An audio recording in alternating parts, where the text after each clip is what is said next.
세상에 떠도는 기묘한 괴담들. 첫 번째 이야기, 경기도에 있는 대학에서 실제로 겪었던 실화괴담. 난 경기도에 있는 모 대학교를 다녔는데 그 대학교는 엄청 넓은 부지와 중앙에 호수가 있고 주위의 산들이 어마어마했습니다. 건물 수도 엄청났습니다. 난 이 호수에서 낚시도 하곤 했습니다. 붕어를 잡곤 했는데 워낙 오래돼서 그 날이 무슨 날이었는지 정확히 기억할 순 없지만 그날 내 친구들이 먼 곳에서 올라온 날이었습니다. 한 친구와 난 같이 살았는데 원룸에 살았습니다. 그 원룸 지하에 PC방도 있었습니다. 이날 나는 친구들과 족발과 닭과 소주 등등 엄청난 안주들과 술을 섭취했습니다. 그리고 같이 살던 친구놈의 애인이 왔었는데 이 애인 포함 총 7명이서 미친 듯이 술을 마셨습니다. 그러다가 친구가 눈치를 줬고 우리 5명은 자리를 피해서 학교로 올라갔습니다. 그때 시각이 새벽 1시쯤 되었던 것 같습니다. 친구들과 학교를 오르는데 그 어두움 속에 무서움이란 우리에게 없었습니다. 그래서 우린 무얼 할까 하던 중 술래잡기를 하기로 했습니다. 술래는 우리가 아니라 경비 아저씨였습니다. 경비실에 돌을 던지고 도망가기 말입니다. 지금 생각하면 미친 짓인 것 같은데 그땐 유치했던 탓에 이런 짓을 자주 했었습니다. 술까지 얼큰한데 그 무엇이 두려우랴. 정말 엄청난 스피드로 따라오는 경비를 본 적 있는가. 소름 돋습니다. 여튼 도망가던 도중 난 호수가 앞에서 혼자 떼구르르 굴러버렸습니다. 그래서 발목이 살짝 나가버렸습니다. 그래서 난 혼자 호숫가에 우두커니 앉아있는데 조금 무서워지지 않습니까? 아마도 그 뒤에 일어나 일들이 은연중에 날 공포에 떨게 만들었나 봅니다. 무서워서 여자친구한테 전화를 했습니다. 나 장난치다가 호수에서 굴렀어. 다리 다쳐서 아파. 그러자 여자친구가 답했습니다. 친구들한테 얼른 전화해봐. 전화하며 앞으로 보고 있는데 무언가 앞에 지나가는 거였습니다. 앞에 뭐가 지나가는데 잘 안 보여. 나 술 취했나봐. 호수 맞은편에 어떤 미친년이 붉은 미니스커트 입고 산에 올라가. 나는 그렇게 여자친구에게 말했습니다. 여자친구는 내 말을 믿지 않는 것 같았습니다. 그런데 바지가 혹시 차갑냐고 만져보라고 했습니다. 이때 여자친구는 내가 혹시나 물에 빠져 죽었지 않았을까 해서 물어봤다고 했습니다. 그때 저 멀리 친구들이 보였습니다. 친구들이 날 쓱 쳐다보더군요. 뚝처럼 돼 있어서 윗길로 사람들이 다니고 밑에는 벤치에 한두 개 있는 곳이었습니다. 난 벤치에 앉아 있었는데 친구놈들이 날 쓱 쳐다보곤 그냥 지나가 버린 것입니다. 아주 차가운 듯한 그 눈빛. 여자친구에게 이 말을 했더니 자기가 친구들한테 전화해본다고 잠깐 전화를 끊어보라고 했습니다. 그 후 여자친구가 친구들에게 전화를 했다고 합니다. 그리고 다시 나에게 걸려온 여자친구의 전화. 6명 다 전화를 안 받았다고 합니다. 그리고 왠지 불안하다고 무섭다고 이야기하기 시작하는데 그때 다시 뚝 위에서 친구들이 날 부르는 소리가 들리더군요. 그런데 여자친구가 이상하다며 대답하지 말라고 했습니다. 그래서 가만히 앉아 있었는데 친구들이 날 보며 막 화를 내면서 욕하더군요. 나를 계속 찾는다고 이 학교를 다 뒤졌다고 왜 전화도 안 받고 뭐 하냐고. 그러는 도중 전화를 끊지 않고 있었던 여자친구가 바꿔달라고 하더군요. 안심이 안 된다고 해서 바꿔줬습니다. 친구들 다 돌아가면서 다 통화했습니다. 내 여자친구긴 하지만 참 어지간하다. 친구들과 다 통화한 후 여자친구가 안심이라고 얼른 내려가라고 했습니다. 얼마나 자세히 캐물었던지 친구들이 화내더군요. 그리고 움직이려는데 발목이 너무 부어서 걷지도 못하겠더군요. 그래서 제일 덩치가 큰 친구 하나가 날 부축하고 내려가는데 앞에서 불빛이 엄청 크게 비치면서 너희 거기서 하면서 오더군요. 순간 경비 얼굴이 딱 생각나면서 친구들이랑 겨우겨우 도망갔습니다. 그러다가 날이 밝아오고 우리는 이제 내려가자 하고 내려왔습니다. 그런데 친구들이 그러더군요. 너 잠시 PC방에 가 있어. 뭐 좀 찾아올게. 하면서 PC방까지 부축해주고 담배도 사주고 갔습니다. 그렇게 한참을 있었습니다. 조금 있다가 여자친구가 전화했습니다. 시계를 보니 5시 30분쯤이었습니다. 전화를 받자마자 욕이란 욕을 다 하더군요. 여자친구가 어디냐고, 도대체 전화를 안 받고 뭐하냐고 물었습니다. 내가 무슨 소리냐고 하니까 여자친구가 그러더군요. 친구한테 전화하고 바로 전화했는데 그때부터 너 안 받더라고. 그럼 난 누구랑 통화한 거지? 생각하고 있는데 그때 게임방 문이 덜컥 열리면서 온갖 욕을 난무하며 들어오는 친구놈들이 보였습니다. 날 부축해줬던 친구가 날 벌컥 일으켰습니다. 아파 세게 당기지 마. 왜, 어디가 아픈데? 친구가 물어왔습니다. 다리 삐었잖아. 그래서 내가 여기까지 부축해줬잖아. 라고 말했더니 내가 언제? 무슨 소리야? 너 찾는다고 우리 다 밤샜는데 다른 애들까지 불러서 찾고 난리 나고 경비 아저씨들 다 깨워서 온 학교를 다 찾았다. 이렇게 말하는 것이었습니다.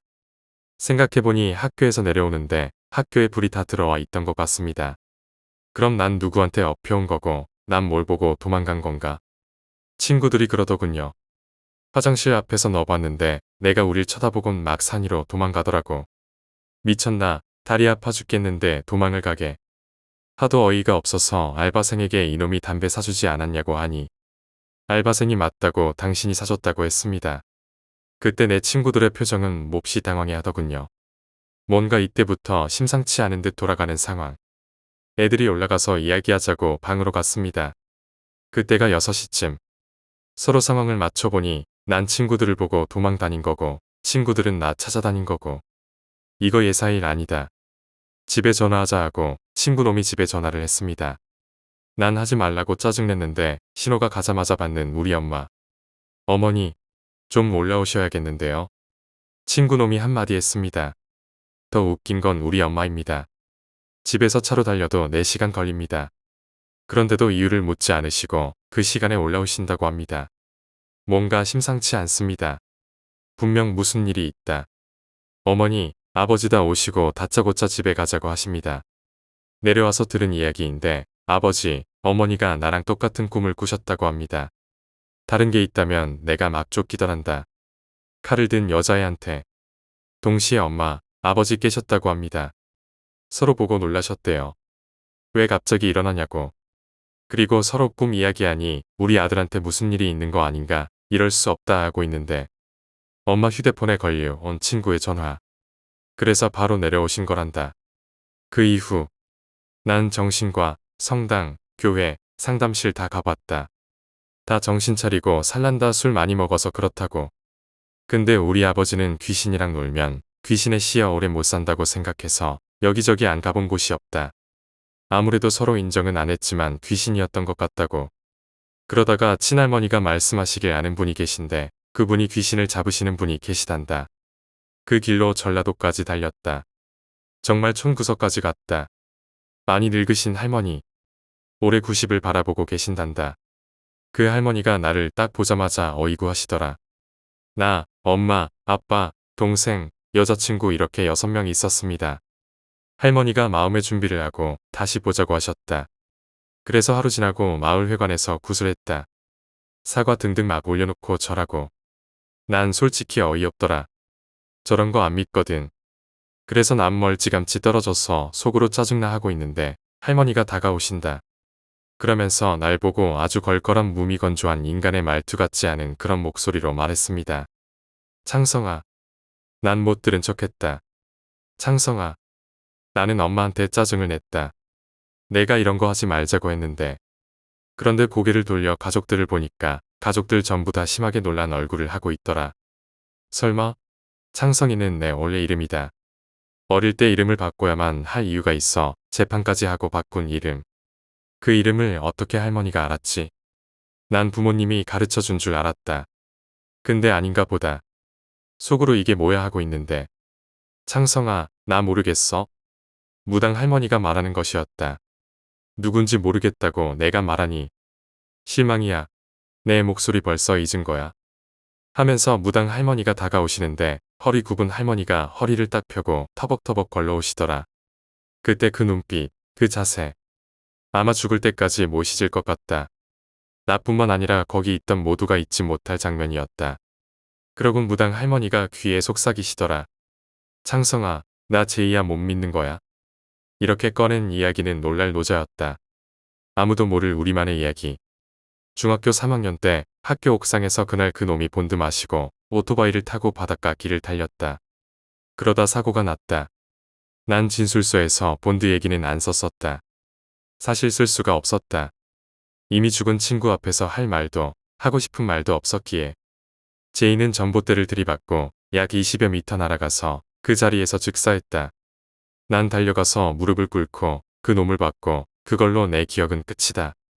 몇 달을 움직이지 못했고 밥도 못 먹었다. 그래서 힘들게 이름도 바꾸고 정신과도 다니며 제일 친한 친구의 죽음을 잇는 듯 했는데 내 앞으로 다가오는 이 할머니가 말한 것이다. 그때 내 몸에 돋았던 소름은 아무도 못 봤을 것이다. 귓속말로 다시 또 이야기하더라. 그때 봐서 너무 좋았다. 다음에 또 볼 수 있으면 보자 같은 사사로운 이야기들을 말했다. 그리고 할머니가 갑자기 손에 찹쌀인가 좁쌀인가 그걸 들고 바닥에 곱게 까시더라. 그리고 나보고 거기에 절하라더라. 난 바로 절했다. 그때는 내가 아니었다. 뭔가 정신이 나가버리는 느낌. 그런데 그 많은 사람의 눈앞에서 좁쌀 위로 천천히 새 발자국이 차근차근 지켜나가더라. 천천히. 정말 새가 밟고 지나는 것처럼 말이다. 엄마, 아빠, 동생, 여자친구까지 완전 얼어서 쳐다보고 계시더라. 그러곤 할머니가 조용히 말씀하시더라. 그날이 너 살이 낀 날이다. 내가 죽을 날이었다.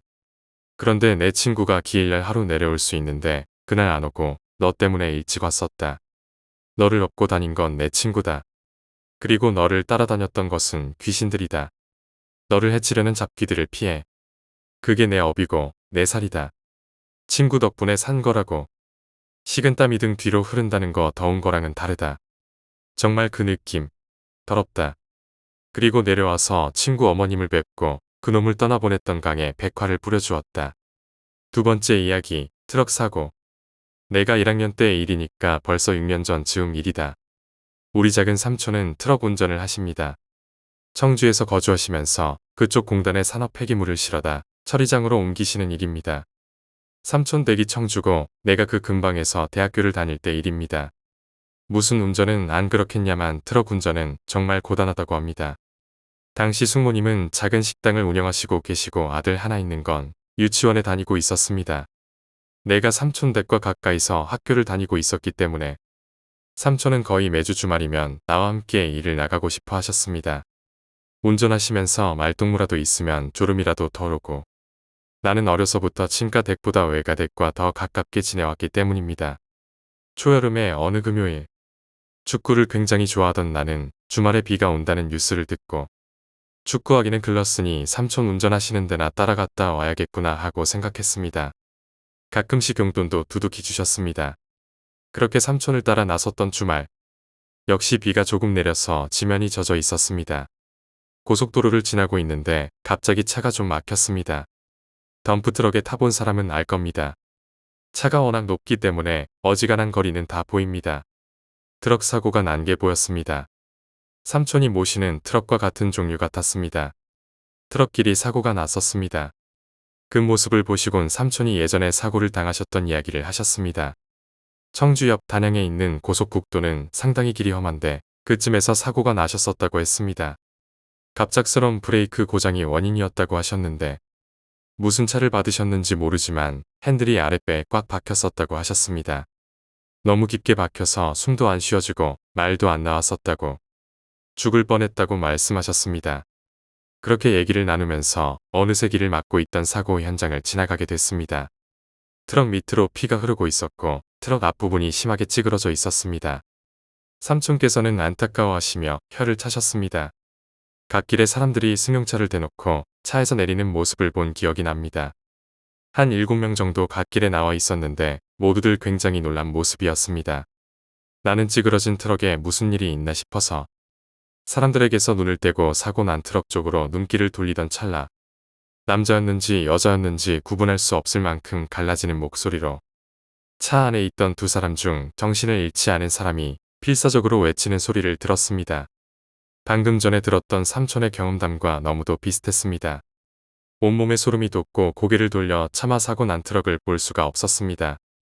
삼촌께 들었는데 한 명은 정신을 잃은 건지 죽은 건지 축 처져 있었고 옆에 있던 사람은 계속해서 소리치고 있었다고 하셨습니다. 빼달라고. 세 번째 이야기, 어떤 아줌마. 이젠 나도 중년의 나이로 접어들지만 그때의 일은 잊으려야 잊을 수가 없습니다. 당시 12살이었던 나는 강원도로 잠시 내려가게 되었습니다. 할머니 할아버지가 작은 구멍가게를 가지고 계셨는데 덕분에 난 매일 주전부리를 먹을 수 있었습니다. 어느 날 난 친구들과 함께 숲속 계곡으로 가게 되었습니다. 친구들이 물장난을 하고 노는 동안 난 장수풍뎅이나 사슴벌레를 잡으려고 산속을 샅샅이 헤매고 있었습니다. 그러던 중 철조망이 보였습니다. 소나무들 사이엔 송이버섯이 자라고 더군다나 곤충들도 많았습니다. 난 이끌리듯이 철조망에 뚫린 곳으로 들어갔습니다. 실상 곤충 잡기보다 송이버섯들을 따는 데 전념했지만 그래도 송이버섯을 따서 너무 기분이 좋았습니다. 그렇게 점점 깊숙이 들어가던 도중 웬 나무 뒤에 시뻘건 피 웅덩이가 보였습니다. 그 자리에서 얼어붙고 말았습니다. 산속에서 피 웅덩이를 보는 일이 결코 평범한 일은 아니지 않습니까? 송이버섯이 든 곤충 채집망을 더욱 세게 움켜쥐고 난 나무로 다가갔습니다. 피 웅덩이뿐 아니라 주변에 검은 자국들도 보였습니다. 검은 자국뿐 아니라 사람의 손도 보였습니다. 나무 뒤를 바라본 나는 비명을 지르고 말았습니다. 상체만 남은 아주머니가 실핏줄이 터진 눈으로 하늘을 부릅뜨고 바라보고 있었습니다. 옆에는 송이버섯들이 굴러다니고 있었습니다. 뒷걸음을 치다가 넘어져 버렸습니다. 난 쭉 아주머니에게 시선을 고정하고 있었습니다. 그러자 거짓말처럼 아주머니의 눈알이 내 쪽으로 빙그르르 돌아갔습니다. 부릅뜬 눈이 내 쪽을 바라보는 순간 난 기절하고 말았습니다. 나중에 친구들에 의해서 난 구조되었습니다. 내가 들어간 곳은 지뢰가 깔려있던 장소로서 지뢰 제거가 끝났지만 아직 남아있을지도 모르는 위험천만한 지역이었습니다. 불과 하루가 안 돼서 아주머니가 그곳에서 폭사당했고 나도 그 수순을 밟을 뻔했던 것입니다. 그들은 아주머니가 죽은 지 하루는 됐다고 했지만 난 아직도 그 결과를 믿을 수가 없습니다. 그 아주머니는 혹시 내가 올 때까지 살아계셨던 것이 아닐까. 네 번째 이야기, 영어 선생님. 그 선생님은 애들 성적을 되게 잘 올려서 학부모들한테도 인기가 많았다고 했습니다. 학부모가 따로 과외 같은 거 요청할 정도였다고 들었는데 그럴 만도 했었습니다. 영어 단어 시험 컨닝도 되게 잘 잡고 어려운 문법 수업 땐 일부러 과자 같은 것도 돌리면서 가정문도 가르치셨으니까. 그리고 학생들한테도 인기가 많았는데 그 이유는 바로 그 선생님이 겪었던 무서운 이야기를 너무 찰지게 잘 풀어서였습니다. 선생님한테 이야기 많이 들었는데 가장 기억나는 몇 가지의 이야기가 있습니다. 그 선생님은 여동생이 한 명 있다고 했고 외가 쪽으로 감이 좋았다고 하셨습니다. 첫 번째로는 그 선생님이 태어나고 나서 얼마 안 되었을 때 이야기입니다. 보통 어른들이 어린아이들은 성묘나 장례식장에 데리고 가지 말라고 합니다. 그 선생님이 갓 태어났을 아기 때 성묘를 가야 했는데 도저히 100일 갓 지난 아이를 남에게 맡길 수 없어서 선생님 어머님께서 선생님을 데리고 성묘를 갔다고 하셨습니다. 당연하게도 선생님은 그 뒤부터 시름시름 앓기 시작했다고 합니다. 아기들 보면 목을 가누는 게 되게 중요한 척도인데 이상하게 성묘 다녀오고 나서 애가 시름시름 아프다가 일주일 뒤에는 목도 못 가눌 정도로 아프기 시작했다는 것입니다. 물론 병원에 가면 이유를 알 수 없다는 말만 하고 선생님 어머님은 감이 좋긴 해도 무당을 찾아가고 싶지는 않아서 계속 버텨봤지만 말도 못하는 아기가 저렇게 아픈데 어떻게 하겠습니까? 그래서 아는 분을 통해 한 무당을 찾아가게 됐다고 했습니다. 우리가 생각하는 그런 무당 이미지가 아니라 그냥 일반 가정집에 되게 인상 좋은 아주머니 같은 분이 문을 딱 열자마자 아기가 많이 아프지? 라고 하셨다고 합니다. 무당분 말로는 아기가 아픈 이유는 성묘 갔을 때 조상들이 이 아기를 너무 예뻐하다 보니 그렇게 된 거라고 했습니다. 그래서 아기가 나을 수 있도록 방법을 알려주셨는데 난 그 방법이 되게 특이해서 지금까지도 기억이 납니다. 원래는 아픈 사람이 가야 하는데 선생님은 너무 어리니까 엄마가 대신 해야 한다고 했습니다. 새벽 4시 즈음 삼거리 도로 한가운데에 노란 페인트로 삼각형이 그려져 있는 곳에 가서 엄청 큰 곰인형을 가져다 두고 3번 절을 한 뒤에 절대 뒤를 돌아보지 말고 집에 와야 한다고 하셨답니다. 선생님 어머님은 그래서 새벽에 아무도 없는 밤거리를 혼자 걸어서 인형을 놓고 절을 하고 오는데 진짜 너무 뒤돌아보고 싶은 마음에 일부러 땅만 보면서 걸어오셨다고 했습니다. 그러고 나서 낮에 집 거실 한가운데에 돗자리를 펴고 말린 고추를 가득 채운 뒤에 그걸 태우라고 했다고. 선생님 말씀으로는 원래 말린 고추를 태우면 매운 냄새도 엄청 지독하고 매캐한 연기도 엄청 나오는데 이상하게 그때 말린 고추를 태울 땐 연기도 별로 안 나고 냄새도 안 나서 그냥 아무렇지 않게 고추를 태웠다고 하셨습니다. 그 뒤로 며칠 지나자 선생님은 점점 회복이 되었고 건강을 되찾았다고 했습니다. 두 번째 이야기는 선생님네 집 이야기입니다. 영어로 굳이 표현하자면 홈이 아니라 하우스. 선생님이 고등학생, 여동생분이 중학생 때 이야기입니다. 언젠가부터 계속해서 동생이 방을 바꿔달라고 졸랐었다고 했습니다. 그런데 선생님은 이제 고등학생이라 책도 많기도 해서 그때 쓰던 방을 바꾸게 되면 너무 귀찮을 게 뻔하니까 맨날 대충 넘어갔었다. 바꾸고 싶은 이유를 동생에게 물어봐도 그냥 바꿔달라는 것이었다. 처음에는 그저 동생의 방 투정인가 싶어서 넘겼다고 했습니다. 어느 여름날 집에 와보니까 그냥 방이 바뀌어 있었다는 거였습니다. 서로의 방을 청소년 한 명이 다 바꾸고 그 잔해를 치웠다는 게 너무 놀라웠다고 합니다. 심지어 여름에 그 더운 날씨에 그 경이로움 때문에 방을 마음대로 바꿨다는 언짢음보다는 얘가 얼마나 방을 바꾸고 싶었다면 그랬을까 싶어서 그냥 봐줬다고 했습니다. 문제는 방을 바꾸고 나서였다고 합니다. 공부도 마치고 한밤에 자러 누웠는데 이상하게 위화감이 들었다고 했습니다. 여름밤에는 풀벌레 소리도 들리고 그래야 하는데 이상하게 아무 소리도 안 나고 너무 조용해서 이상했다는 거다. 그래도 자야 하니까 눈을 감고 있는데 조금 있다 보니까 스윽스윽 소리가 났다고 합니다. 무슨 소린가 하니까 옷자락이 바닥 쓰는 소리가 방 바깥에서부터 이어져 있었다. 계속 스윽스윽 소리가 나는데 그 소리의 주인공이 마치 제 집인 거 마냥 냉장고도 열어보고 거실도 돌아다니고 점점 선생님이 자고 있는 방 쪽으로 오는 것이었다. 선생님은 너무 무서워서 눈을 꼭 감고 있었다고 하셨다. 그렇게 얼마가 지나니까 그 스윽스윽 소리가 선생님 방까지 와서 결국 선생님이 누워있는 자리까지 왔다고 한다. 진짜 사람이 너무 놀라니까 소리도 지를 수가 없었다고 했다. 공포감에 질려서 꼼짝도 못하고 누워있는데 스윽스윽 소리가 떠나가질 않더라는 것이다. 귀로 들어보면 선생님 침대 근처를 계속 빙빙 돌면서 소리가 나기에 실눈을 뜨고 보니까 웬 더러운 소복을 입은 긴 머리의 여자가 계속 방 안을 빙빙 돌고 있었다는 거다. 그래서 기절한 것처럼 기억이 사라졌다가 잠에서 깨자마자 동생을 추궁하셨다고 했다. 당연히 동생도 그 문제 때문에 방을 바꿔달라고 조른 것이고 이유를 솔직하게 말하면 안 바꿔줄 것 같으니까 일부러 그냥 이유 없이 방 바꿔달라는 것처럼 졸랐다는 것이었다. 선생님이랑 동생은 결국 이 일을 부모님께 말씀드렸다고 했다. 그러자 부모님이 깜짝 놀라셨다는 것이다. 그러면서 이야기를 들려주셨다고 했다. 사실 그 방 침대 자리가 웬 미친 여자가 오줌을 넣었던 자리라고 하시면서 선생님과 여동생이 초등학교도 들어가기 전이었댔다. 아무튼 굉장히 오래전에 그날도 이런 여름날이었다. 온 가족이 도란도란 저녁에 밥 먹고 나서 TV도 보고 모여 있었는데 갑자기 누가 현관문을 계속 두들기면서 문 좀 열어달라고 행패를 부렸다고 했다. 일단 선생님네 아버지가 무슨 일로 그렇게 찾아오셨냐고 큰 소리로 물어봐도 계속 현관문 쾅쾅 두들기면서 난리를 쳤단다. 그 사이 어머니는 아파트 경비실에 연락을 하고 무슨 일이 생길지도 모르니까 일단 아이들을 안방으로 들여보냈다. 그래서 선생님이랑 동생은 이 일을 잘 몰랐다고 했었다. 바깥 소리를 들어보니 경비 아저씨도 와서 막 말리는 소리도 나는데 도저히 행패 부리는 소리가 잦아들지를 않았다. 이웃들에게 민폐이기도 해서 결국 문을 열었는데 순식간에 웬 미친 여자가 뛰어들어와서 문제의 선생님 방에 들어와서 드러눕더니 오줌을 누웠다는 것이다. 그러고서도 그 여자는 자꾸 팔다리를 마구 흔들면서 난리를 쳐서 경비 아저씨가 한 분 더 오셔서 경비원 2명 선생님의 아버지 총 3명의 성인 남성이 달려들어서 겨우 아파트 단지 밖으로 내쫓았다고 했다. 그리고 그 자리에 오랜 시간이 지나 선생님 자매의 침대가 자리하게 된 것이었다.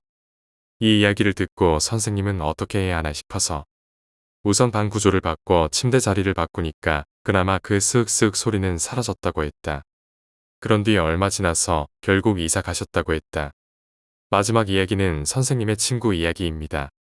이 선생님이 주로 비 오는 날에 애들이 공부하기 싫어하면 무서운 이야기를 하시곤 했는데 선생님이 어렸을 때 우리처럼 학교에서 무서운 이야기하자고 조를 때 한 친구가 했던 이야기라고 했습니다. 그 친구는 딱히 엄청 친하지도 않았고 무난한 성격이라서 같은 반 친구 그 정도였다고. 주목받거나 그런 걸 좋아하는 성격은 아닌데 무서운 이야기할 사람 할 때 자원에서 살짝 놀랐다고 하셨습니다. 그 친구네 집은 2층 주택이었는데 2층에 친구 방이 있었다고 했습니다. 창문이 도로 쪽으로 나 있어서 밤이면 신호등 불빛이 방 안으로 들어와 커튼을 치고 살았다고 합니다. 지금같이 암막 커튼 건 아니고 그냥 빛이 조금 투과하는 커튼 재질이었다고 했습니다. 그리고 바로 그 창가에 친구 침대가 나란히 놓여 있었고 친구가 언젠가 자는데 한밤중에 갑자기 머릿속에서 울리는 목소리로 일어나라고 들었다고 했습니다. 그래서 깜짝 놀라서 깨니까 창문에 웬 사람 그림자가 서 있다는 것이었다. 바깥에는 신호등 깜빡이는 불빛이 나왔다. 사람이 아닌 존재인데 잠에서 깬 그 몽롱한 느낌 때문에 이상한 느낌을 곧바로 못 느꼈다고 했습니다. 그 목소리는 갑자기 선생님의 친구에게 지금 생각나는 이름을 말하라고 명령했습니다. 그 말을 듣고 갑자기 아버지 성함 석자가 또렷이 기억나는데 순간 이 상황이 이상하다는 게 느껴지면서 아빠 이름을 말하면 안 될 것 같다고 했습니다.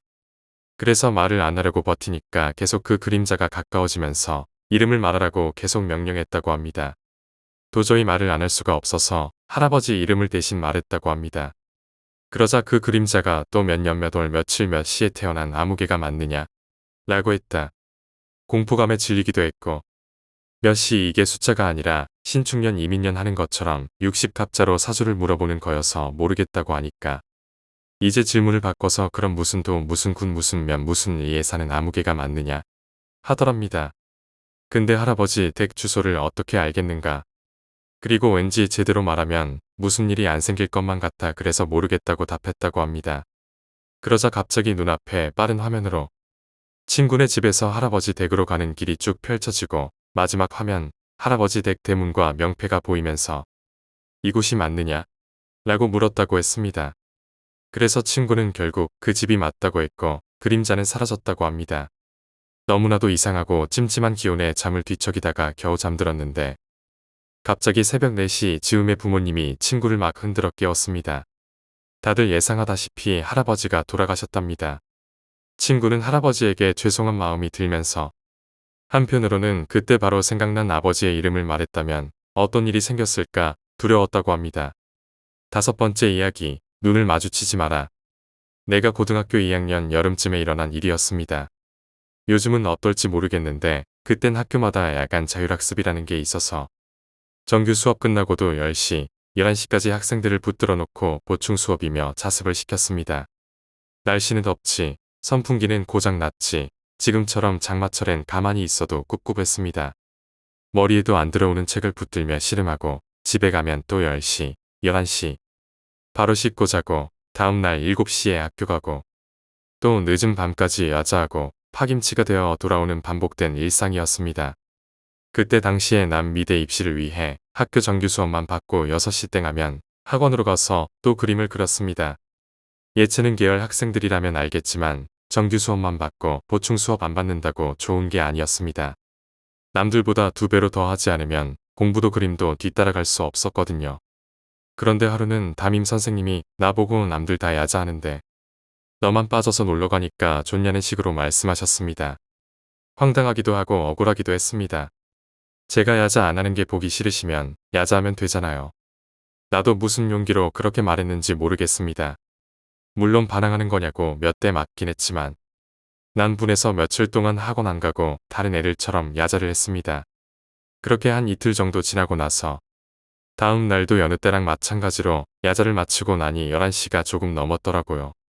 집이 같은 방향인 친구 2명하고 같이 집을 가는데 왜인지 그날따라 거리가 무척이나 한산한 거예요. 왜 그럴 때 있잖아요. 아무도 없는 거리에 나만 걷고 있는 듯한 느낌. 물론 친구들하고 있어서 겁은 나지 않았습니다. 녀석들하고 이런저런 얘기들을 하면서 걸어갔죠. 뭐 이야기라고 해도 그때 당시 고등학교 남자애들 관심거리가 몇 개 없었습니다. 시시콜콜한 이야기들이었죠. 그렇게 길을 가다가 횡단보도를 건널 차례가 되었습니다. 그런데 횡단보도 건너편에 어떤 여자가 서 있는 게 보였습니다. 안 그래도 한산하던 길이었는데 건너편에 어떤 여자가 서 있는 걸 보니 내심 안심되기도 했고 또 그 여자가 멀리서 봤을 때 예뻐 보였거든요. 팔짱을 낀 채로 꼿꼿이 서서 우리 쪽을 보는 건지 아니면 그냥 무심히 서 있는 건지 그때까지만 해도 그냥 그런가 보다 했는데 옆에 있던 친구가 대뜸 말하기를 저 여자 예뻐 보이지 않냐면서 분위기가 좀 싸하고 냉하다며 말했습니다. 나도 친구와 비슷한 생각을 했습니다. 왠지 좀 기분 나쁘다고 느꼈죠. 야심한 밤에 인적 없는 거리를 걷다 갑자기 만난 한 사람에게서 묘한 이질감을 느꼈습니다. 같은 공간에 있지만 전혀 같은 공간이 아닌 듯한 기분이 좋지만은 않은 느낌이었죠. 암튼 우리는 우리끼리 쑥덕거리며 그래도 우린 셋이고 저쪽은 하나인데 쫄 것 없다고 생각했습니다. 그때까지도 그 여자는 팔짱을 풀지 않고 바로 서 있는 상태에서 무심히 앞만 보고 있었습니다. 이윽고 신호등이 빨간불에서 파란불로 바뀌고 우리는 반대편으로 한 걸음씩 옮기기 시작했습니다. 그 여자도 마찬가지로 길을 건너고 있었죠. 한 걸음, 한 걸음, 또각또각. 분명 똑바로 걷고 있는데도 팔짱을 풀지 않아서일까요? 상체와 하체의 움직임이 약간 부자연스럽기도 했습니다.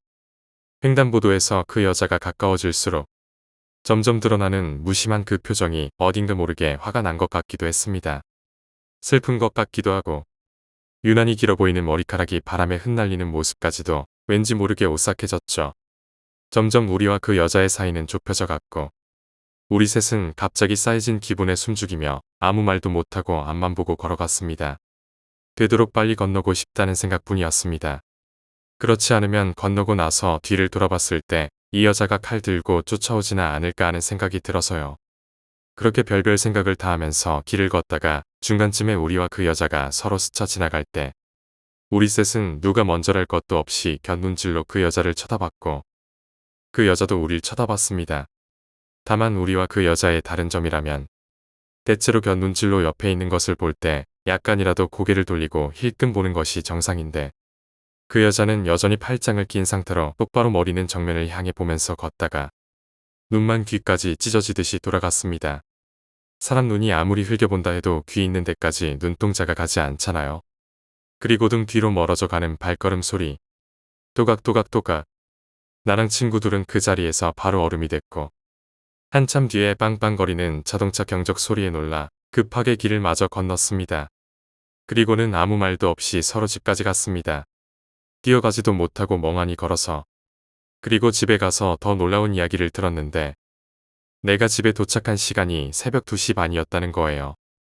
아무리 학교에서 집까지 천천히 걸어간다 해도 15분이면 가는 거리인데 말이에요. 여섯 번째 이야기, 계곡. 제가 무개념 초등학생이었을 때였습니다. 여름방학이라 찜통더위에 아주 그냥 작살이었어요. 그래서 매일 아침이나 오후에 친구들이랑 동네에 있는 수락산 안에 옥류골이라는 계곡에 갔었습니다. 거의 매일 가서 진짜 피서 갔다 온 것처럼 살이 다 타고 난리 났었죠. 그런데 어느 날 제2군과 S군, 그리고 저 이렇게 셋이 평소처럼 가게 됐습니다. 옥류골은 좀 많이 올라가야 돼서 저희는 자전거를 타고 항상 올라갔죠. 언제나 가던 지름길을 지나서 힘들게 올라가서 자전거는 아무데나 세워놓고 경사 심한 언덕은 그냥 걸어 올라가서 옥류골에 도착했죠. 한참을 재밌게 놀다가 한 6시에서 7시쯤에 밑에 편의점에서 라면을 먹고 다시 올라가서 8시쯤까지 놀았습니다. 여름을 아시겠지만 낮이 길어서 6시, 7시도 해가 떠 있어서 많이 놀 수 있었죠. 그러다가 이제 좀 어두워질 무렵 내려오기로 했는데 제2군과 제가 장난을 치기로 했습니다. 저는 초등학생 때 장난이 무척 심했고 특히 놀리는 걸 많이 좋아했었습니다. 제2군도 저와 같은 말썽꾸러기였죠. 저희가 생각해낸 장난은 S군의 자전거 열쇠를 가지고 S군은 걸어서 집에 가게 하는 것이었어요. 얼른 잽싸게 S군의 자전거 열쇠를 들고 뛰었습니다. 이럴 때만큼은 50m 달리기 선수 안 부러웠죠.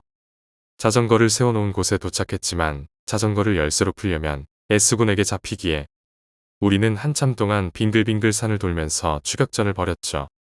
그러다 S군이 저 멀리서 잠시 쉬고 있을 때 우리는 자전거를 잽싸게 열고 탄 뒤 S군의 자전거 열쇠를 들고 시원하게 내려갔습니다. S군은 허무한 채 내리막길 꼭대기에서 우릴 쳐다보고 있었고요. 올라갈 때도 지름길로 가지만 내려올 때도 당연히 지름길로 갑니다. 보통 길로 산을 나가면 3, 4분 정도 걸리는데 지름길엔 30초도 안 걸립니다. 저흰 지름길을 지나서 동네로 나오고 산 입구에서 S군이 올 때까지 기다렸습니다. 원래는 그냥 갈 수도 있었는데 그땐 9시쯤이어서 상당히 어두웠습니다. 왠지 모를 공포감, 죄책감 때문에 기다렸습니다. 사과하려고요. 그런데 아무리 기다려도 안 오는 겁니다. 9시 반이 됐을 무렵 저희는 걱정이 됐고 어느덧 하늘은 엄청 어두워졌습니다. 절대 그 길로 안 올 수가 없습니다. 보통 길과 지름길은 만나게 되어 있으니까요. 만나는 길이 바로 산입구고 그 뒤는 바로 동네인데요. 보통 길로 오든 지름길로 오든 무조건 저희가 기다리는 곳으로 지나가는데 녀석이 안 옵니다. 처음엔 삐져서 안 오는구나 했는데 10시가 되니까 엄청 걱정이 되더군요. 저희는 한번 다시 계곡에 가려고 자전거 페달에 발을 올리고 있는데 S군이 있는 겁니다. 저희는 저 자식이 장난하나 싶어서 이리 오라고 막 불렀죠. 그런데 이상한 점은 녀석이 자전거를 타고 있습니다. 그 녀석의 자전거 열쇠는 우리가 가지고 있는데요. S군은 계속 저 멀리서 멀뚱히 저희를 바라보고 있습니다. 빨리 오라고 소리쳤지만 갑자기 자전거 페달을 돌리면서 다른 쪽으로 갑니다. 지름길과 보통 길은 만나게 되어 있고 그 교점이 바로 산 입구, 그 뒤는 동네였습니다. 저희가 S군을 기다리는 곳이 그 교점이고 보통 길 옆으로는 서울로 가는 고속도로가 있습니다. 그런데 S군이 갑자기 고속도로 쪽으로 가는 겁니다. 우리는 당연히 S군을 따라갔죠. S군은 그리 빠르지 않게 달려서 쉽게 뒤를 쫓을 수 있었습니다. 옆에 차들도 없어서 저희 자전거들이 도로를 차지해서 달릴 수 있었죠.